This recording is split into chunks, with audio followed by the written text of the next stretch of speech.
Essa é a primeira parte da modificação do Scania. Nosso objetivo é deixar ele mais realista, né? Ele tem um chassi bem alto, a gente vai diminuir um pouco essa altura, vai encurtar mais o chassi. A princípio eu iria fazer ele trucado, mas eu decidi fazer ele toco mesmo, né? E a gente vai conseguir aproveitar esses ferrinhos aqui também, mesmo utilizando as rodinhas da usual. Agora vamos desmontar.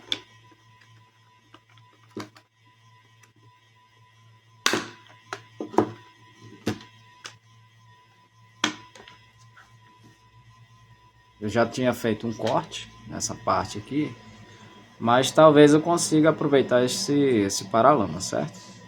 Isso aqui eu tirei no estilete. Eu pensei que ele fosse uma peça lisa, mas ele possui um degrau aqui, ó.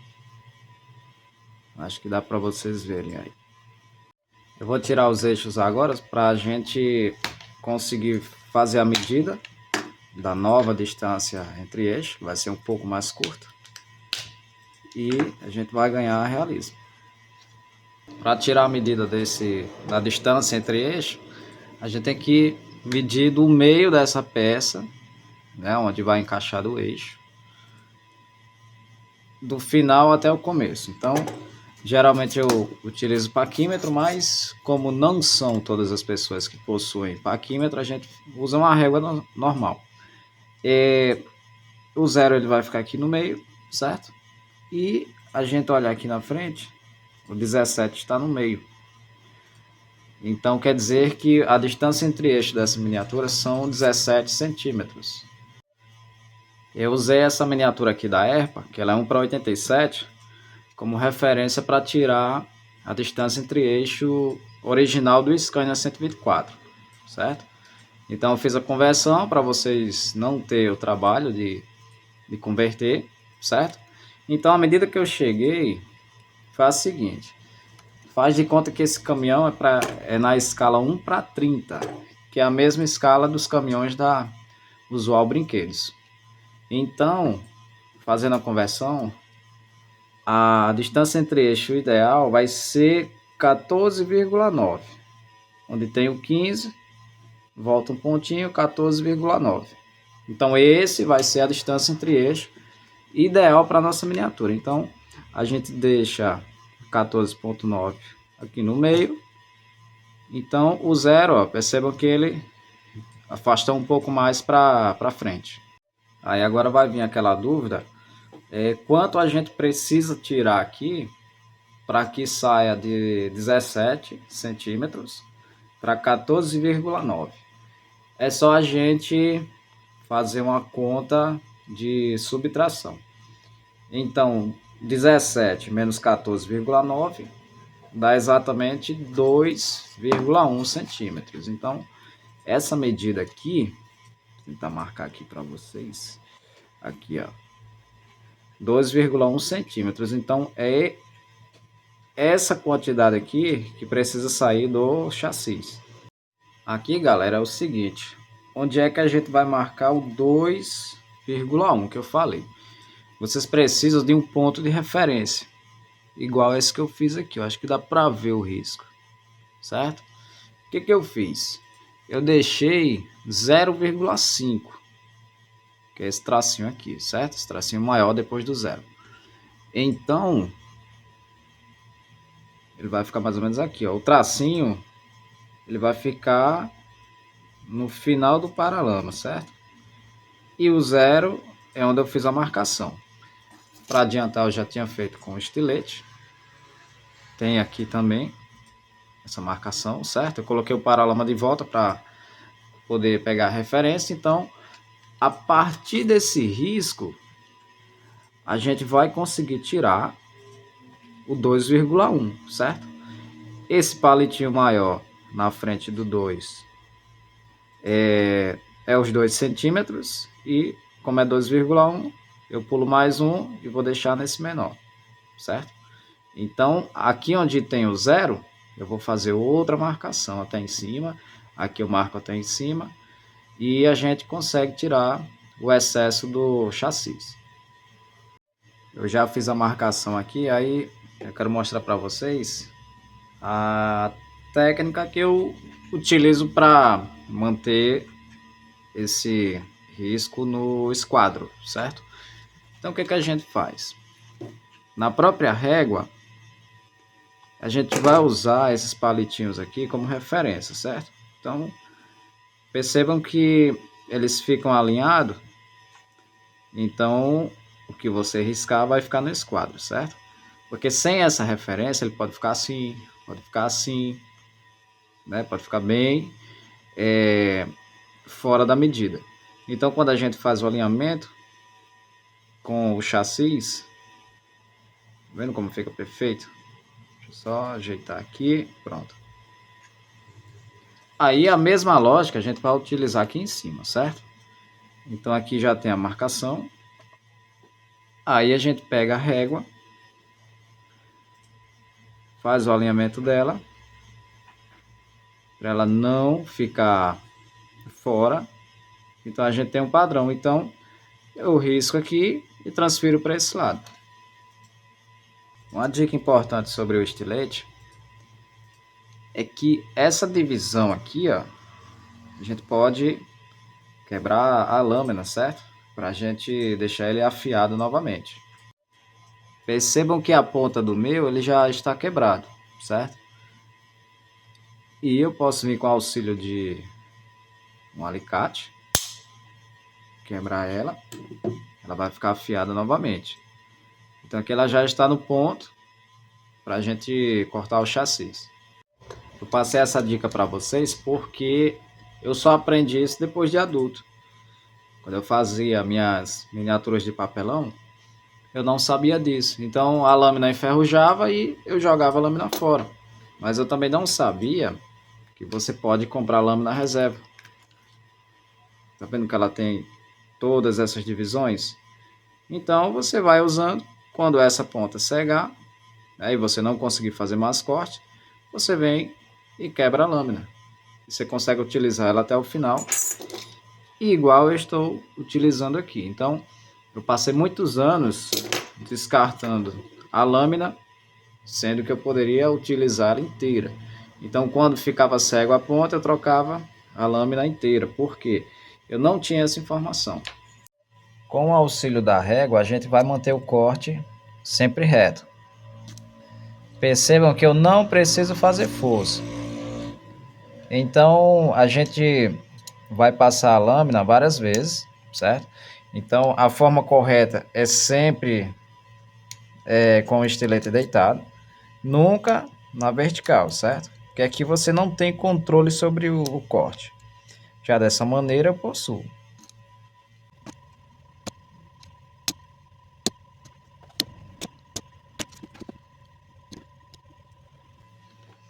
Aqui no final, galera, quando começa a chegar no fim, a gente começa a chegar nesse final aqui, a gente pode balançar um pouco o estilete, o caminho já está feito. Então perceba que eu não faço força, só preciso balançar o estilete, entenderam? Então a mesma coisa serve para esses outros cortes também.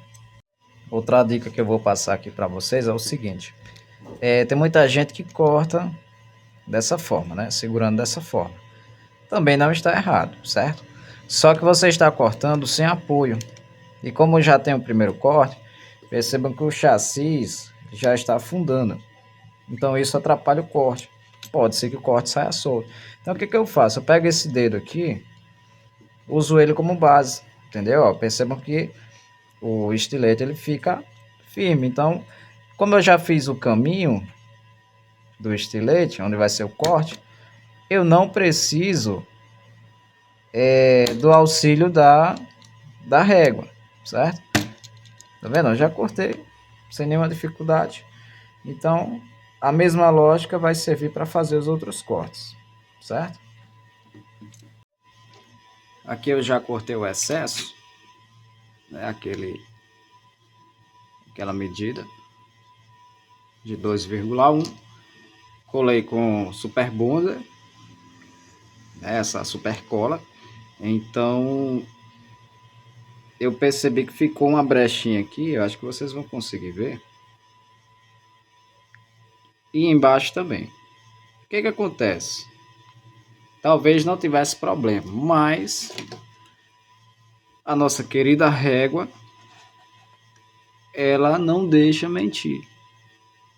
Então, aqui embaixo, ó, ela tá bem zerada, certo? Chega aqui em cima, ela começa a abrir. Estão vendo aquele espaço no final? Então quer dizer o quê? Que essa parte do chassi, ela está indo para lá. Então ficou desalinhado. O que eu vou fazer? Eu vou tirar novamente o chassi, vou lixar a lateral, essa parte daqui, até que essa ponta aqui, ela feche essa brecha que ficou. Aí meu chassi vai ficar 100% alinhado. Depois de lixar o excesso, eu fiz a colagem novamente, certo? Percebam que já não tem mais aquela fenda. E a gente vai fazer o teste novamente com a régua, né? Então eu coloco aqui embaixo, pode ver que ela fica 100% fechada agora. Da mesma forma que está aqui no começo, está no final também. Então quer dizer o quê? Que nosso chassi ele está alinhado, certo? No primeiro momento a gente vai fazer essa colagem com o Super Bonder, né, ou Super Cola, como você preferir chamar. Para fazer o reforço, a gente pode utilizar o Durepox ou vir com ferro de solda, derretendo esse plástico. Depois coloca mais um pouquinho de plástico por cima e vem derretendo e consegue fazer essa emenda ficar mais forte, ficar mais firme. Porque só a Super Cola ela não é o suficiente para segurar o chassi. Então, qualquer pressão aqui no meio, ele faz o chassi quebrar. Então, a Super Cola é só para segurar a peça enquanto o Durepox não seca, ou enquanto a gente faz a solda com ferro de solda. Com esse ferro de solda agora eu vou fazer essa solda de plástico. Então eu peço a vocês que na hora que começar o processo fiquem longe dessa fumaça, certo? Porque não é a fumaça só do plástico derretendo, isso daqui é a fumaça da Super Cola. Então é uma fumaça que é bem prejudicial à saúde, tá? Ela pode irritar os olhos, então mantenha a distância, de preferência use máscara também, mesmo que seja só o plástico, mas a preferência é que vocês usem máscara, tá? De proteção. E eu faço como se fosse uma escama mesmo, que uma solda, tá? Então eu espero ela secar. Aí eu venho com mais material por cima. Então vou finalizar toda essa emenda por baixo. Não pretendo fazer por fora, para diminuir nosso acabamento. Então vou finalizar aqui e já volto com ela pronta. Olha só, fiz essa primeira solda aqui. Então vocês notam que ela fica mais baixa, certo? Para reforçar essa solda, eu tirei um pedaço daquele excesso que a gente cortou. Então esse mesmo material eu utilizo ele para fazer o reforço da solda, certo? Então a gente vai derretendo aqui, vai descendo esse material para baixo, né? Então todo excesso de material a gente vai depositar aonde ficou mais baixo, né? O objetivo é que pareça realmente uma solda, né? Igual a gente vê a solda no ferro, que é feito com eletrodo. Então eu vou fazer esse processo em toda a emenda, né? A fim de aumentar a resistência da nossa miniatura, né? Porque a gente não quer finalizar a miniatura e de repente ela quebrar o chassi, certo? Não precisa ficar tão bonito, eu vou melhorar um pouquinho, mas isso aqui é para vocês terem uma ideia. Solda finalizada, ela vai ficar com essa aparência. Não precisa dar acabamento, pois vai ficar na parte de baixo da miniatura, né? Então não tem problema. Tem que ter bastante cuidado, porque se demorar muito pode acontecer isso aqui, ó. Aí, deixa eu tentar focar. Que consegui. Tá vendo? Aquele entortou um pouquinho, mas essa parte de baixo do chassi eu ainda pretendo cortar, ainda não tenho certeza se vou realmente fazer isso, né? A gente vai descobrir nos próximos capítulos, certo? Então, o que eu recomendo é que as pessoas que têm menos experiência com customização é que faça essa emenda com o Durepox, cola primeiro com a super cola, depois passa o Durepox. O único problema é que precisa esperar aí no mínimo 12 horas, né, para que a cola já tenha uma durabilidade maior, certo? E a vantagem de fazer a solda no plástico é que assim que ele esfria já fica pronto. Então não precisa esperar no outro dia para continuar com as modificações, né? Então não tem risco de quebrar a peça. Então, finalizando o vídeo, próximo vídeo a gente vai instalar essas rodas. Vamos utilizar o eixo original. Vou mostrar a vocês uma ideia legal, né, para que a gente consiga aproveitar esse encaixe original da Usual Brinquedos, né, e utilizar esse eixo original da Scania da PA. Em relação ao chassi, ele está sobrando muito, certo? Então, no próximo vídeo a gente vai diminuir também, deixar ele um pouco mais curto. Eu vou definir aqui quantos milímetros ele precisa diminuir, certo? Então, vou finalizando o vídeo por hoje. Então, se você gostou, se tem mais alguma ideia, se teve alguma dificuldade, é só escrever no comentário aí embaixo. Então, vejo vocês no próximo vídeo e espero que vocês estejam gostando desse quadro, né, do canal. A gente vai fazer essa customização junto, vai transformar essa Scania simples em uma Scania super detalhada, com técnicas mais simples, mas que vão manter a simetria da miniatura, e dessa forma a gente vai atingir um resultado bem legal e bem diferente do que as pessoas esperam. Então eu agradeço todo mundo que assistiu até aqui e a gente se vê no próximo vídeo.